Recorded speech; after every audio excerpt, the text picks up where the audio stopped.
The Galactic Council chamber fell silent as Ambassador Emma Chen stood before the assembled representatives of 47 species.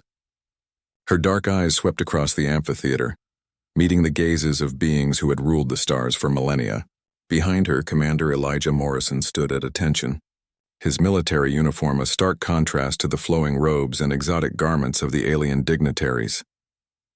"The human delegation requests permission to withdraw from the Galactic Council," Emma announced, her voice steady despite the weight of the moment.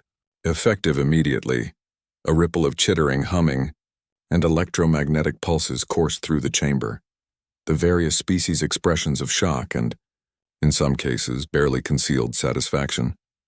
High Chancellor Vexthor of the Kryn hegemony leaned forward, his crystalline form refracting the chamber's bioluminescent lighting into prismatic patterns.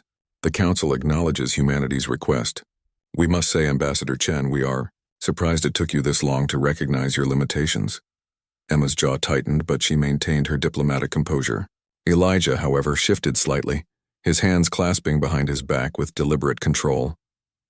"For 73 cycles," Vexthor continued, his voice dripping with condescension, "humanity has struggled to meet the Council's standards. Your technology is primitive. Your culture is fractured. Your conflicts are endless. Perhaps it is best that you return to your little corner of the galaxy and mature." The Zephyrian delegate, a being of pure energy contained within a quantum field, pulsed in agreement. "The younger races often require more time. There's no shame in admitting inadequacy." Emma exchanged a glance with Elijah. In that brief moment, an entire conversation passed between them. 73 years of frustration, of being patronized, of watching humanity's contributions dismissed and its warnings ignored. "The Council grants your request," Vexthor declared with a wave of his appendage. "You may leave in silence. We shall not hold your departure against you should you wish to petition for readmission in, say, another 1,000 cycles." "Understood," Emma replied coolly. "Earth thanks the Council for its hospitality." As Emma and Elijah turned to leave, the Kryn Chancellor added one final barb. "Do try to avoid destroying yourselves before you've had a chance to evolve properly." Laughter, in its various alien forms, echoed through the chamber. Neither human looked back. 5 standard years later, High Chancellor Vexthor convened an emergency session of the Galactic Council. The chamber that had once buzzed with confidence now hummed with anxiety. "The Void Swarm has breached the outer rim," Vexthor announced, his crystalline form flickering with distress. 17 colony worlds have gone dark. The Consortium's 4th fleet has been annihilated. The Zephyrian delegate pulsed frantically. "How is this possible? The swarm was contained in the dark sector for 3 millennia. They adapted," the Ornithian military attaché explained, her feathers flattened in distress. "Our quantum barriers, the ones that have held them for ages, they've learned to bypass them. Every defense we employ, they counter within days." Vexthor's form dimmed. "We require creative solutions, unconventional approaches." An uncomfortable silence settled over the chamber. Finally, the Meridian ambassador spoke, his voice barely a whisper. "The humans warned us. 70 years ago, they presented research about adaptive threat protocols. We dismissed it as paranoid militarism. The humans are gone," Vexthor snapped. They left in silence as we permitted.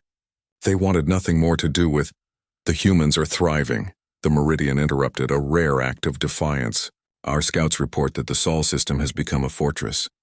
They've built defenses unlike anything in the galaxy, and they've been engaging the swarm at the periphery of their space." "Engaging?"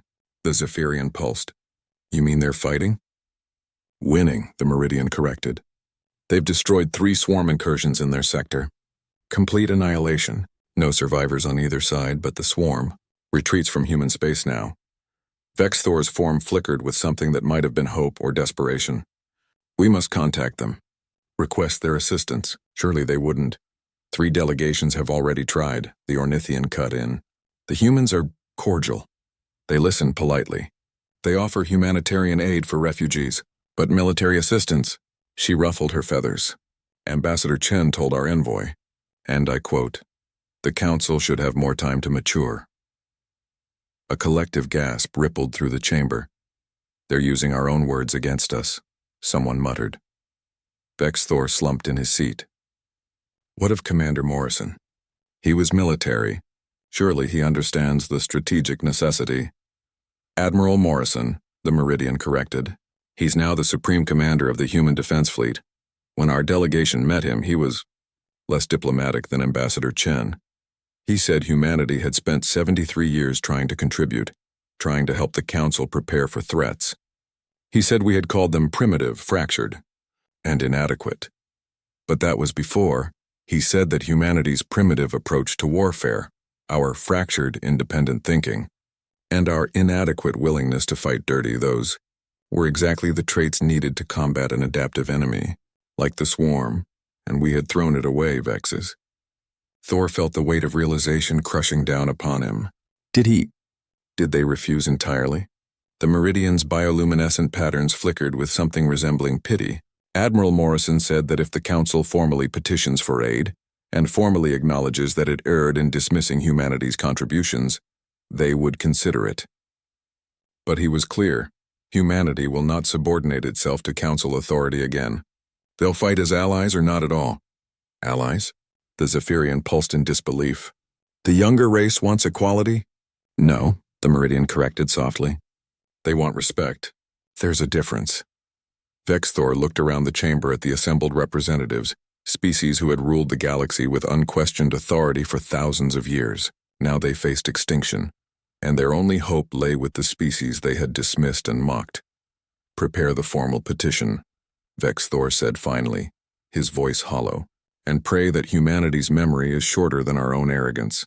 But as the Council scrambled to compose their plea, a final message arrived from Earth. It was from Emma Chen, now serving as humanity's Secretary of Interstellar Affairs. The message was brief. Humanity remembers. We always remember, but we also believe in second chances, something we learned during our 73 years of being told we weren't good enough. We'll help you survive the swarm, and then we'll show you what real partnership looks like. In the silence that followed, the Council understood the true cost of their arrogance. They had permitted humanity to leave in silence. Now they would have to live with the consequences of that choice, and the mercy of those they had wronged. Andy,